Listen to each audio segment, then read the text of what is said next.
Next on the agenda, we're going to have Dr. Andrew Friskop. He's the NDSU Extension plant pathologist, and he's going to provide an update on wheat diseases. All right, so thanks for the introduction. Paige, can you hear me? Is everything working on your end?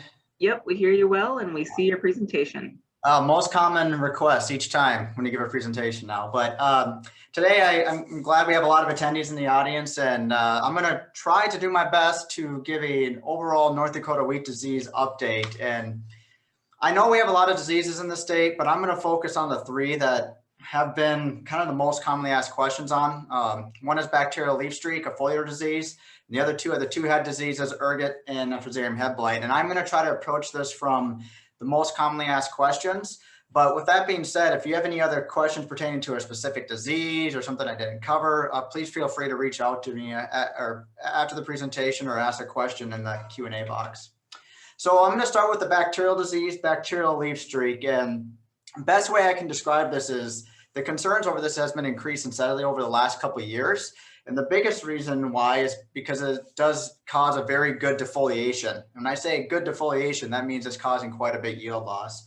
Typically, when we see this disease, as Greg Endress mentioned earlier, is oftentimes we see it after flag leaf, especially after a rain or a thunderstorm event that has caused some of the bacterium to enter the plant tissue. And some of the earlier symptoms you'll see is water soaking, bacterial ooze, as you can see on this image here. And as those lesions progress, or as the disease matures, is when you start seeing the necrosis phase. And that's when we start thinking about that flag leaf getting hit and some of the yield loss concerns.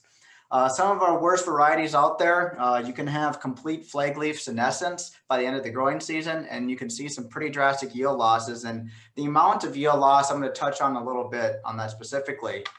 But the biggest reason why I want to pull this disease and put up in the front today is a very common occurrence this year is when a Fusarium head blight fungicide application went out. You went out there a couple days later, and it looked like our flag leaves looked pretty dirty. And immediately some questions were wondering if the fungicide didn't work, if they had to switch the fungicide. But most of the cases that I came across, it wasn't because the fungicide didn't work, it just doesn't work on bacterial leaf streak. And this is kind of captures that what I'm referring to is this is after Fusarium head blight application was made. And these are the type of symptoms that we're seeing on some of those susceptible varieties. So how prevalent is it in the state? Sometimes we think of this disease as maybe as an Eastern North Dakota disease, but some of my worst bacterial leaf streak calls have been come from Mott Regent area down in the southwest corner of the state. And it's been when I was able to come up to Minot in the usual years for the field day, I'd find several fields south of Minot that would have bacterial leaf streak too. So what does this look like on the map of North Dakota? What I'm sharing with you is some North Dakota IPM survey data, and this is just from the fields that were scouted between flag leaf and early flowering, kind of that sweet spot to scout for this disease. You can see in the last 3 years, we're starting to see more bacterial leaf streak in the state. And last year was some of the most we've seen. And we had a couple of hot spots across the state. And right now, the northeast area or the northeast quarter of the state is where we've been seeing some of the most calls, I should say, most concerns with it.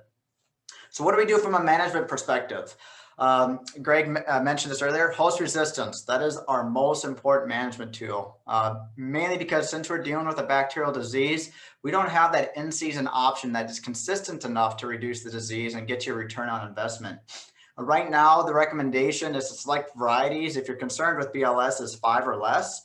And some of the other questions on crop rotations and foliar applications, I'll address here in a little bit, but really I want to pull through is the importance of variety selection. And some of this is going to revolve around some of the natural epidemics we've seen at some of the variety trials in the last couple of years. So in 2019, Greg shared some of the data in Grand Forks, but I also had some bacterial data from Steele County as well. And what I'm looking at here is, with the help of Joel Ransom and Andrew Green putting me onto these sites, is we're looking at the percent yield loss at these sites if you are selecting a variety that had a score of 5 or greater. So that big blue line in the middle is a 0% yield loss. That's either you want to stay right at that when it comes to bacterial leaf streak, or just had to be slightly above. And as you start plotting these yield value numbers, you're going to notice that when you start seeing that big break, or that big break is when it's falling off the cliff of for yield loss, is at that 5 score. So when we're making these recommendations, it's really based off that yield potential. And Certainly the 6 area, I know there's a question about Belda earlier in the day. It can be still inconsistent, but the general trend is showing that you're starting to lose a little bit yield. Certainly as you get lower in or get higher in the disease score in this, so you get to a 9 is when you can see some very significant yield loss. To give an idea of what this looks like, so I know we put ratings out there, just these are some side-by-side comparisons. The images on the far left are what we call to be less than 5 or 5 or less, and the ones on the 2 on the right are 6 and above. So you'll see that we don't have anything out there that is immune, but you can significantly reduce the amount of damage on that flag leaf with a less susceptible variety. To update this data set, again, I'm using the Grand Forks and Steele County data again, because this is a site where we had another 2 epidemics of bacterial leaf streak. Grand Forks had a very high level of bacterial leaf streak, and Steele County was what I call low to moderate. But here I'm just going to pull up some of the mean yields across varieties that were scored in these categories. So I combined 2 and 3, and then I kept 4, 5, 6, 7, 8 separate. And the trend you're going to see is, again, like I said, you had a very high level of bacterial leaf streak at one location and a very low, moderate to low. On average, across these 2 locations, all things considered, the selection of a variety 5 and less is where you're able to maintain that yield. Now, there were some drastic differences. For example, Grand Forks, where we didn't have as much, or Steele County, where we had a lot more disease. You saw a much bigger yield difference, but that's not every case. And so I think this is a pretty good summation when somebody says, what is your expectation in a given year, all things considered in North Dakota? Well, if we have bacterial leaf streak in every field and thinking about all the different environments, we're somewhere in that 5 to 18% yield loss, depending on where we're at is when the disease sets in, but also the environment that is around. The other questions that we might get been addressing through funding from the North Dakota Wheat Commission is, what about the use of copper? There's a lot of copper-based products out there, and this past growing season, I have a PhD student that is working on this project, and she's looking at the application of MasterCop, which is more or less a copper sulfate-based product, and looked at the application at flag leaf on 5 different varieties varying in their susceptibility to bacterial leaf streak. So basically think of it as a fungicide or a variety by copper or a bactericide in this case type of trial. And to kind of summarize what we saw is across all varieties, when you make that application of a copper, you saw a slight reduction at the flag leaf application, but it really wasn't a lot. In this case, compared to a non-treated check, only about a 3% difference. And when we look at yield differences, really not a lot of difference. So, based off this one trial, it's going to support other trials that have been done saying it's been an inconsistent response. What we're going to do next year, though, is to start employing more applications, because the thing we know about this disease is when this pathogen infects, it almost seems like it needs that flag leaf stage before it enters the plant, enters the wheat plant. So perhaps maybe even trying to tandem this with a first herbicide pass, we might see some more suppression.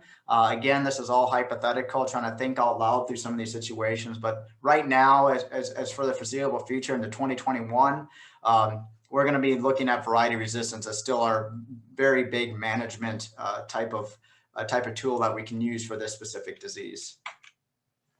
The next disease I want to address is ergot. And be honest, the story with this is when my predecessor told me about diseases to worry about, this was one that she said I never would have to worry about. So I always find it kind of comical that in the past 3 years, when we get into the winter conversation, this is the disease that seems to be dominating it. A couple of facts about ergot. It has a very wide host range. As with this photo here, you can see a numerous amount of grass hosts. It's all of our small grains in the state. It's the quackgrass, it's the brome grass in our ditches. It's the same pathogen. So it is very adapt to it. The other thing is very adapt to cold weather, because when you look at those hard body ergot structures, just think of them as a hard body fungus fruiting body. They need that cold winter to almost go through like an overwintering stage before they produce spores the next year. So those are a couple of things. It likes cool, wet weather at heading.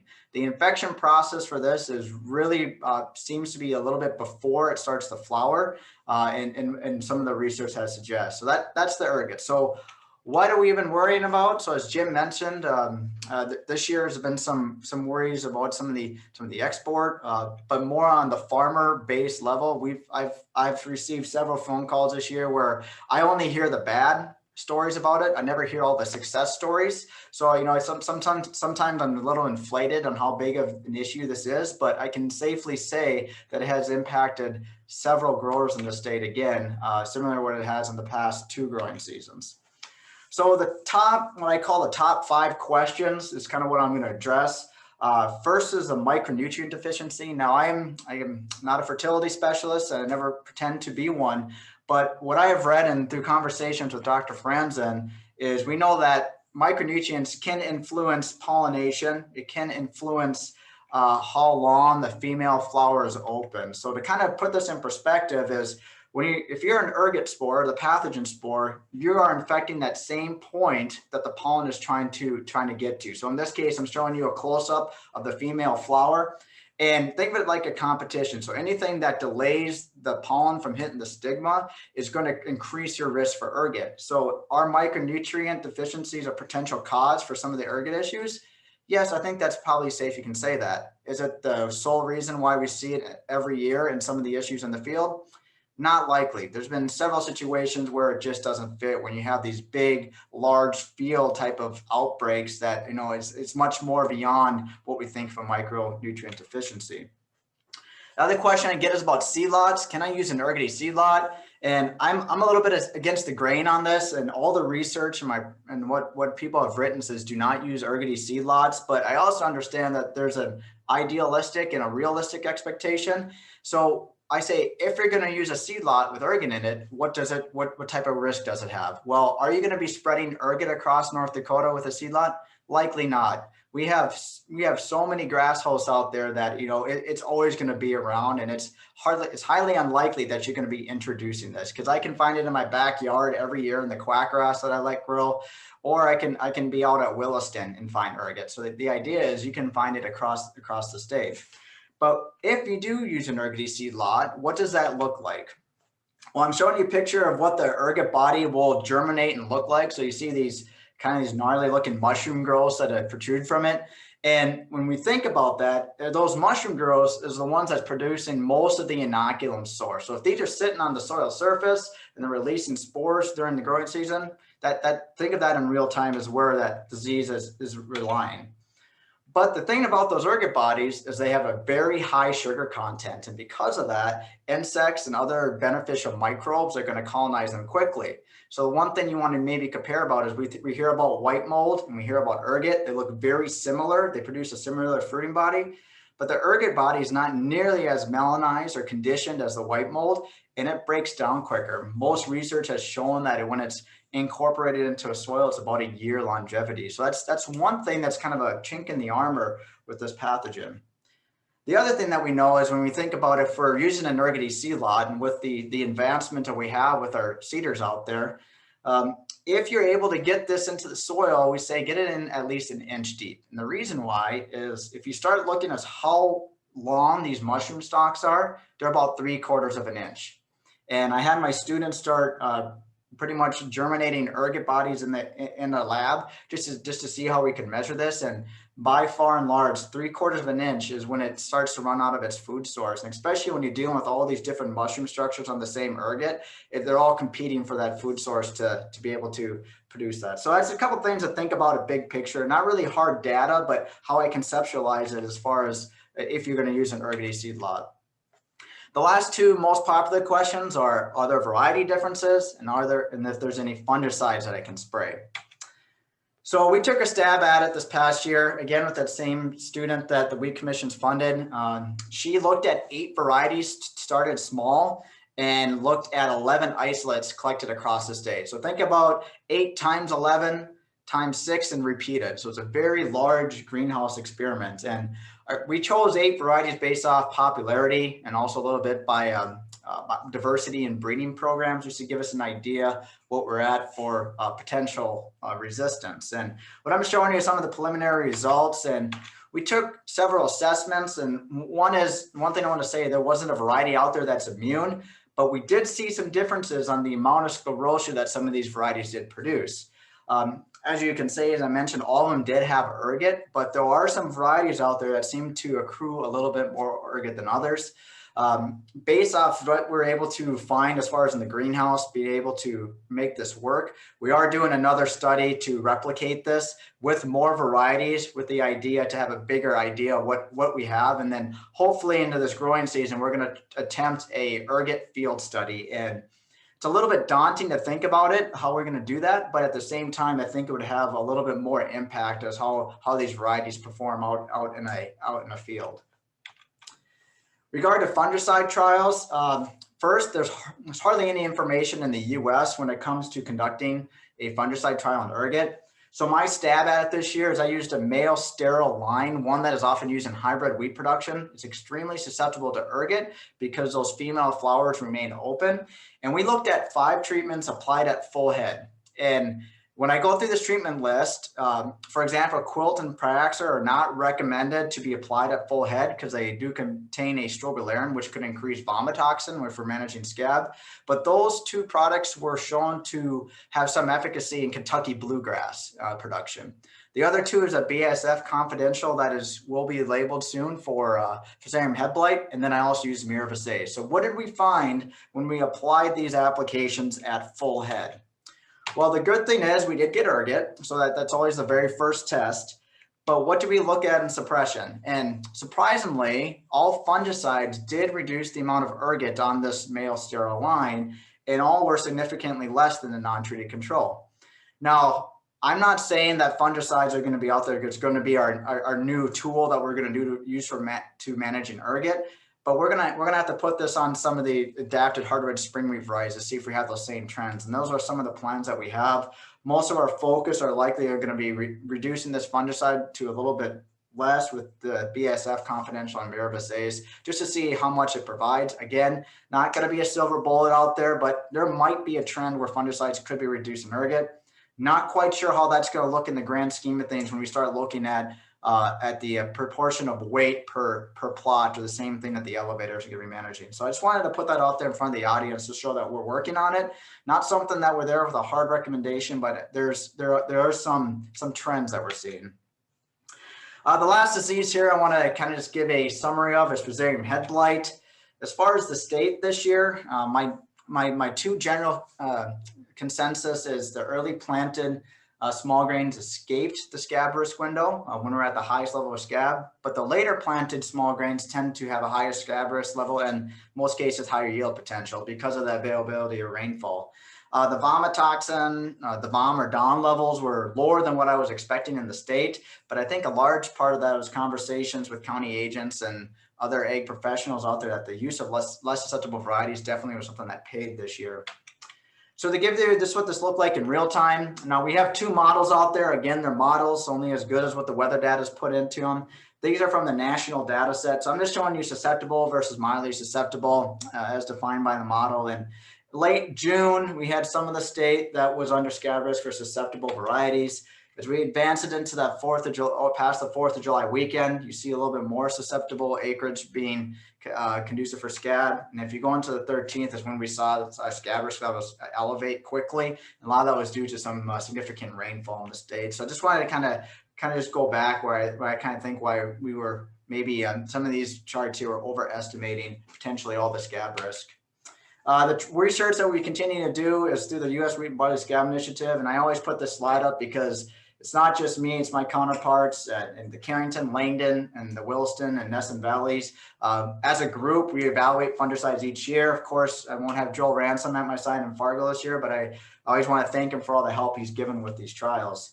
And to quickly summarize this is our timing is still focused on in wheat and in durum is when early flowering starts and up to 7 days later. Not saying you don't see any suppression if you apply too early, but we tend to see that the greatest amount of suppression is on that back end window of after flowers have been protruded from the head.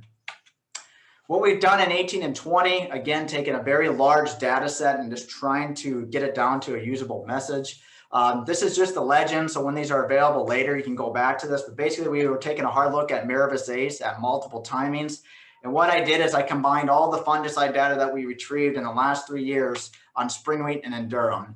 So the spring wheat data set we look at, we had 12 environments. So anything from what we're looking at in Fargo to Carrington to Langdon on the spring wheat side. And what I did is I combined it all. A lot of varying levels of dawn, so a very good representation of scab environment. So if we look at this data step by step, these are average dawn levels across. So the non-treated check was 5 parts per million of dawn. If we look at that half head application of Miravis Ace, it reduced it some, but it appears that the best application for Miravis Ace is still going to align with what we see at that early flowering or a little bit later. We see a little bit more suppression with the flowering application, whether it's Carumba, Prosara, or Miravis Ace. Those late applications still tend to hold true regardless of the fungicide selection. And when it comes to looking at these, what we call double fungicide applications, so for example, Miravis Ace followed by a full rate of Carumba 3 to 7 days later, that is when we get our most suppression. Now, that's probably not something that's going to fit in the pocketbooks, but as you can see that we still weren't able to get it to 0, meaning that we still don't have a silver bullet or a silver bullet program. And when we look at this, we're going to get our most amount of fungicide suppression when we use a less susceptible variety in a well-timed fungicide. If you want to look at the durum data, again, this is 13 environments, Mauvet done in Fargo and Williston and Carrington. Similar type of treatment list, and you're going to see a little bit similar trend too. So here we had higher dawn levels, probably what would be expected with durum. And when you start looking at these applications of fungicide, you're going to notice that at early flowering or a little bit later is when we got our most suppression, and the same trend is starting to show true with some of those double fungicide applications. So again, large data sets. I can dive more into that if somebody wants to talk directly about what we all looked at.